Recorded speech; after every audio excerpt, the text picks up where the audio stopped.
दोस्तों देखिए, इस क्वेश्चन में था ए और बी किसी काम को 12 दिन में और बी और सी किसी काम को 15 दिन में, ए और सी किसी काम को 20 दिन में कर सकते हैं। तो ए अकेला इस काम को कितने दिन में पूरा करेगा। ये क्वेश्चन और इस तरह का क्वेश्चन जो है एग्ज़ाम में बहुत आता है। आप लोग इस क्वेश्चन को बहुत ध्यान से खूब कायदे से समझिए। यहाँ पे पहले देखिए लिखा हुआ है कि ए और बी किसी काम को 12 दिन में कर लेता है, बी और सी उसी काम को ना उसी काम को 15 दिन में कर लेता है, ए और सी उसी काम को 20 दिन में कर लेता है। अब यहाँ पे ध्यान देने वाली बात यह है कि 2 बार ए आ गया, 2 बार बी आ गया, 2 बार सी आ गया ना। हर चीज़ कितनी बार आ गई? 2 बार आ गई। तो आप ये करिए कि 2 ए प्लस बी प्लस सी मतलब डबल, यहाँ पे 2 लिखा हुआ है ना होल में, बाहर ब्रैकेट के बाहर लिख लिया है, तो इसका मतलब यही है कि एक दिन का काम अगर आप निकालो तो ये 1/12, 1/15 और 1/20 हो जाएगा। अब इसका एलसीएम ले लो, एलसीएम हो जाएगा 60। यहाँ 5 आ गया, यहाँ 4 आ गया, यहाँ 3 आ गया, तो ये आ गया आपका 12/60 ना। काट लीजिए इसको 1/5। अब ये देखिए यहाँ पे लिखा हुआ है ना डबल, इसको इंटू है ना, इसको इधर लेकर के आएंगे तो क्या हो जाएगा, नीचे ये आ जाएगा। तो ये आ जाएगा 2 से गुणा कर लीजिए। 2 ये कहाँ से आया? 2 यहाँ से आया। ये 1/10, तीनों के एक दिन का काम निकल के आ गया 1/10। बस इतना करते ही तो आपका काम आसान हो गया। अब आप क्या करोगे? अब आप ये करोगे कि तीनों के एक दिन का काम 1/10 आ गया, मतलब किसका किसका काम? ए बी और सी के एक दिन का काम निकल के आ गया 1/10। इसमें से आप घटा दो बी सी का काम, क्योंकि ये ए बी सी का काम है। अगर हम उसमें से बी सी घटा देते हैं, ये देखिए जैसे मान लीजिए ए और बी और सी ये लिखा हुआ है, और यहाँ पे दिया गया है ना बी सी के बी सी, अगर हम इसमें से बी सी घटा देते हैं तो क्या बचेगा? सिर्फ ए का ही काम बचेगा ना। बस यही आपका क्लू है। क्या करना होगा आपको कि 1/10 में से जो बी सी का काम है 1/15, इसको आप घटा दीजिए। आपका एलसीएम आ गया 30, 10 तियाँ 30, 15 दूनी 30, 2 में से घटा 3 में से 2 घटाइए 1/30। ये ए का एक दिन का काम है ना। अब ए जो कंप्लीट काम करेगा, क्या करेंगे? इसका रेसिप्रोकल कर लीजिए। रेसिप्रोकल का मतलब इसका विपरीत कर लीजिए, ठीक है। इसका व्युत्क्रम कहते हैं इसको, इसका व्युत्क्रम कर लीजिए, तो आप आ जाएगा 30 दिन। इतना लंबा आपको एग्ज़ाम में नहीं करना है, आपको बस अपने हिसाब से समझते हुए चलना है, अभ्यास करना है, और ज़्यादातर चीज़ें आपको एग्ज़ाम में ओरली करनी है। इतना टाइम नहीं रहेगा कि आप इस तरीके से निकालें और लिखें। ये तो बस समझाने के लिए आपको, कि ताकि आपको ये सच्चे समझ में आ जाए, इसलिए बताया जा रहा है। ठीक है दोस्तों, चलें देखिए यहाँ पे लिखा हुआ है अगले क्वेश्चन में दो संख्याओं का अंतर ना, 2 संख्याओं का अंतर तथा गुणनफल। 2 संख्याओं का अंतर 5 है और उन्हीं संख्याओं का गुणनफल 36 है। तो हम क्या कर सकते हैं? हमें संख्या तो पता है नहीं, तो यहाँ पे आप ये करिए कि एक संख्या को x मान लीजिए। अंतर है तो जाहिर सी बात है एक संख्या आप उससे ज़्यादा बढ़ा लीजिए, ठीक है। दूसरी संख्या ले लीजिए x+5। पहली संख्या आपकी x आ गई और दूसरी संख्या आपकी आ गई x+5, ठीक। अब आप क्या करोगे? कह रहा है उन संख्याओं का गुणनफल। जाहिर सी बात है पहली संख्या x और दूसरी संख्या x+5 है, इनको आप लिख लीजिए, x लिख लीजिए और उसके बाद लिख लीजिए x+5। इन संख्याओं का गुणनफल किसके बराबर है? 36 के बराबर। बस आपका देखिए द्विघात समीकरण बनने के मोड पर आ गया। x से मल्टीप्लाई करो, यहाँ पर आ गया x², x में 5 से।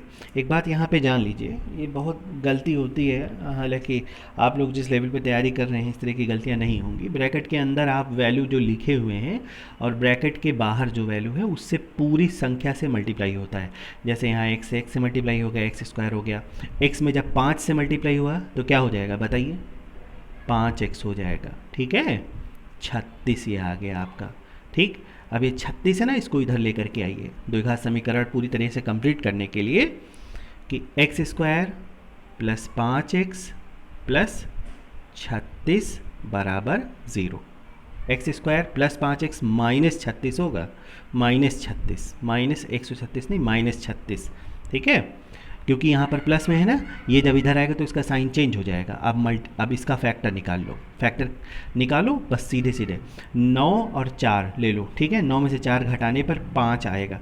घटाना क्योंकि यहाँ पर ये माइनस का साइन था। 9 और 4, 9 4 ज़ा 36, और 9 में से 4 घटाया तो 5 आ गया। ठीक, एक बात यहाँ पे देखो, आप ये पूरा करना नहीं है, ये तो कंपटीशन का एग्जाम है, आपको बस समझना है कि कौन सा नंबर लिया जाएगा। हमेशा जो छोटा वाला नंबर है ना, आप उसी को आंसर मान लो।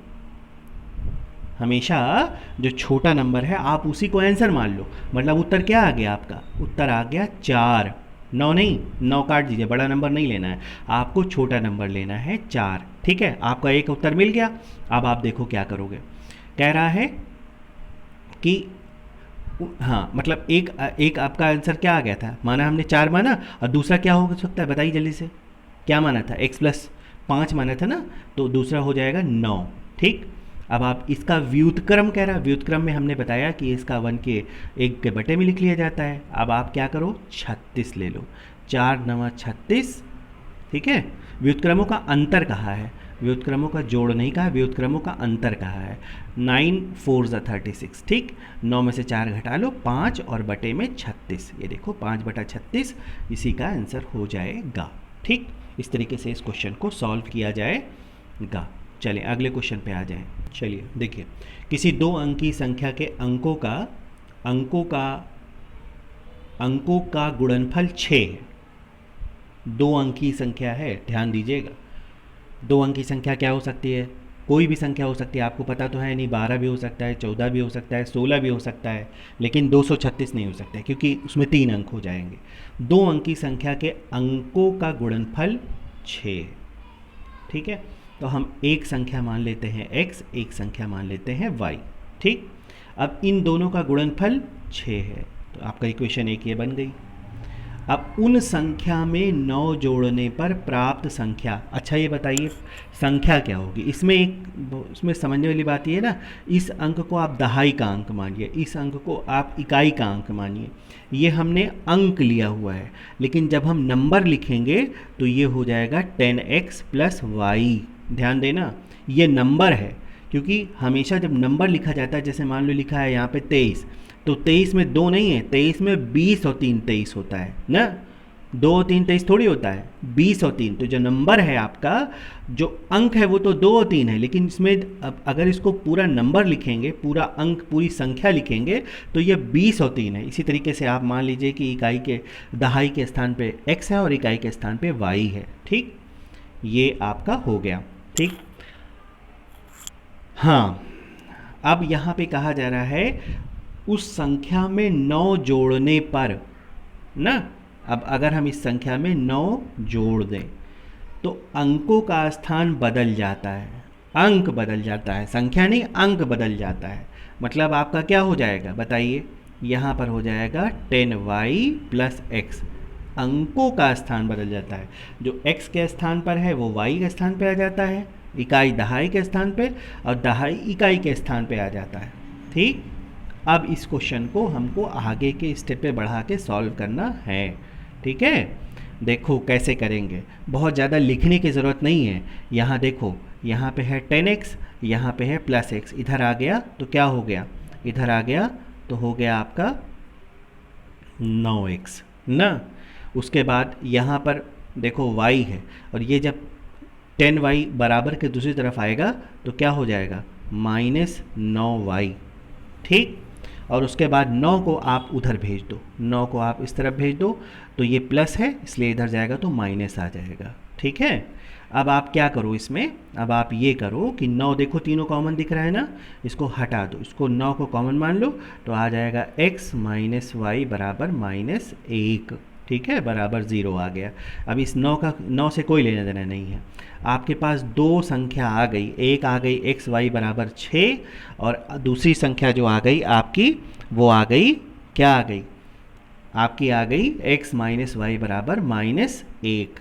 अब इन्हीं दोनों को आपको सॉल्व करना है। ठीक है, चलिए देखिए आगे। आगे हम लोग देखते हैं। आगे क्वेश्चन में था, फिर से हम समीकरण को लिख लेते हैं, x माइनस वाई बराबर -1 और एक्स वाई बराबर 6, ये था ना। अब हम इसमें देखो, इसी से दोनों, ये इक्वेशन 1 मान लो, इक्वेशन 2 मान लो। y बराबर अगर हम लेते हैं तो y बराबर क्या हो जाएगा, y इज इक्वल टू हो जाएगा 6/x। अब आप इस समीकरण को क्या करो, पहले वाले समीकरण में, इक्वेशन में रख लो। ये सब थोड़ा सा लंबा है, लेकिन ये है कि अगर आपका अभ्यास हो जाएगा तो इतना टाइम नहीं लगेगा। x माइनस वाई की जगह पे क्या रखना है, 6/x। ये क्या किया हमने, देखो समीकरण 1 में हमने रखना था ना, इज इक्वल टू क्या हो जाएगा, -1। बस इसी से आपका समीकरण बनेगा। अब जल्दी से द्विघात समीकरण बनाना है, क्वेश्चन को सॉल्व करना है बिना टाइम खराब किए हुए। यहाँ पर आपका आ जाएगा x², यहाँ पर हो जाएगा 6, फिर यहाँ हो जाएगा इक्वल टू -x। ठीक है, अब x² माइनस से इधर आएगा तो +x हो गया, -6 बराबर 0। द्विघात समीकरण आपका तैयार हो गया। द्विघात समीकरण आपका बन जाने के बाद मैंने बताया था यहाँ पे 3 और 2, छोटी वाली संख्या को हम ले लेते हैं, तो आपका क्या आ गया, x बराबर 2। ठीक है, x बराबर 2 निकल के आ गया, मतलब x बराबर आपका 2 निकल के आ गया। अब उसके बाद अब y निकालना है। क्या था, देखिए एक समीकरण कोई भी ले लीजिए आप, जैसे हमने माना था एक्स वाई माना था ना, x बराबर हमने क्या निकाला, 2, y बराबर क्या 6, y बराबर 3। तो दहाई के अंक पे क्या माना था, याद करिए, दहाई के अंक पे माना था हमने x माना था, तो ये आपका हो जाएगा 2, इकाई के अंक पे 3, संख्या आपकी आ जाएगी 23। यही आपका उत्तर हो जाएगा।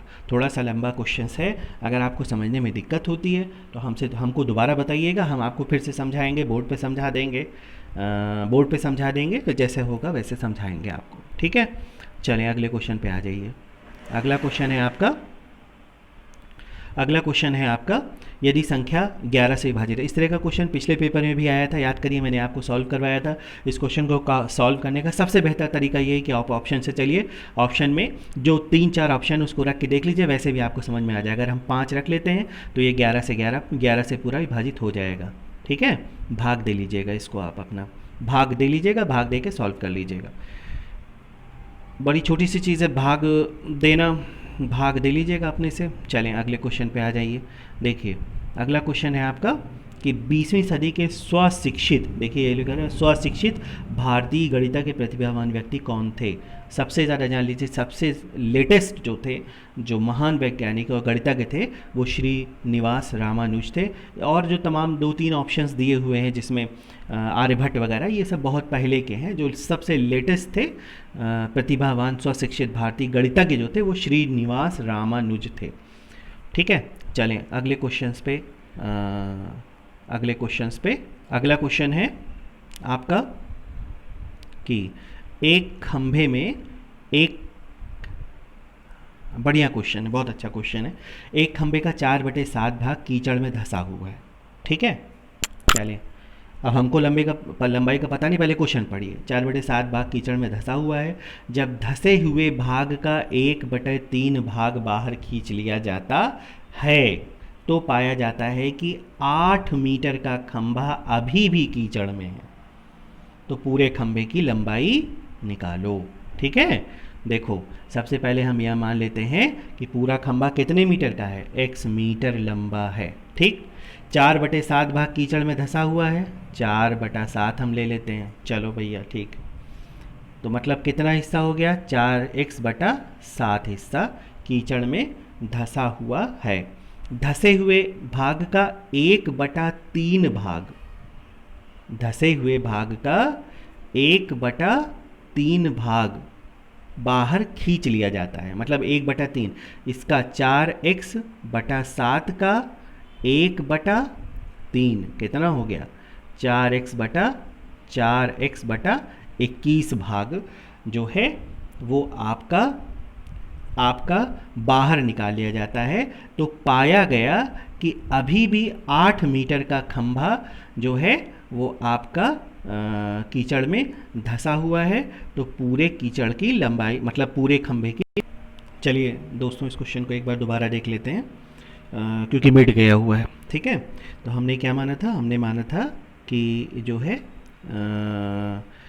टोटल लंबाई x मीटर थी, जिसका 4/7 भाग कीचड़ के धंसा हुआ था, तो 4/7 भाग हो जाएगा, ये आ जाएगा 4x/7 भाग, ठीक है, जो कि आपका धंसा हुआ है। अब इसका कह रहा है कि 1/3 भाग जो है वो बाहर हमने निकाल लिया था, 4x/7 का 1/3 मतलब क्या हो गया, 4x/21 भाग जो है वो आपका बाहर खींच लिया गया है, ठीक है। कुल इतना भाग धंसा हुआ था, अभी भी 8 मीटर धंसा हुआ, तो ये निकाल लीजिए कि कितना और धंसा है। दो संख्या देखिए, एक 4x/7 जो कि कुल था, जिसमें से 4x/21 जो कि हमने बाहर निकाल लिया था, ठीक है। अब आप इसको सॉल्व कर लीजिए, सॉल्व करने पर आपका लासा 21 आ जाएगा, 7 × 21, 4 × 12x हो गया यहाँ पर, और 4x हो गया, ठीक। तो मतलब इससे क्या निकल के आएगा, इससे ये निकल के आएगा, ये तो कुल धंसा हुआ था, देखिए 4x/7 तो धंसा हुआ था और ये बाहर निकल गया था ना, तो जो बचा हुआ धंसा हुआ है, धंसा अंदर है कीचड़ में, वही तो निकलेगा। फिर से देखिए, ये कुल धंसा हुआ था और ये बाहर निकाल लिया हमने ना 1/3 हिस्सा, तो जो बचा वो अभी भी धंसा हुआ है, तो मतलब 12x में से कितना हो जाएगा, 4x, यानी 8x/21 भाग जो है वो अभी भी धंसा हुआ है। और एक चीज़ देखिए, यहाँ पे कहा जा रहा है ना, कितना हिस्सा, 8 मीटर खंभा अभी भी कीचड़ में है, तो मतलब ये और 8 मीटर दोनों बराबर बराबर हो गए ना, इतना तो x के हिसाब से धंसा है और ये एक्चुअल धंसा हुआ है ना पानी में, कीचड़ में। इसको आप x काट दीजिए, x बराबर आपका आ जाएगा 21 मीटर, यही आपका खंभा जो है वो पूरे खंभे की लंबाई निकल के आ जाएगी। इस तरीके से इस क्वेश्चन को सॉल्व कर लिया जाएगा, ठीक है। चलिए दोस्तों, वीडियो लंबा हो रहा है, एक सेट हम आपके लिए और लेकर के आएंगे, कुछ प्रश्न बाकी हैं 2 या 3, उनको भी मैं सॉल्व करा दूंगा। इस तरीके से सन 2018 के कुल प्रश्नों को सॉल्व करा दिया जाएगा। और अगर आपको वीडियो अच्छा लगता है या आप बोर्ड पे पढ़ना चाहते तभी बताइए, और अगर आपको कुछ कमी लगती है तो भी हमें बताइएगा, उस हिसाब से हम आपको अपने अंदर सुधार करेंगे, ठीक है। और ज़रूर से ज़रूर आप इस वीडियो को जो है लाइक करिएगा, शेयर कर लीजिएगा और चैनल को सब्सक्राइब कर लीजिएगा, ठीक है। चलिए।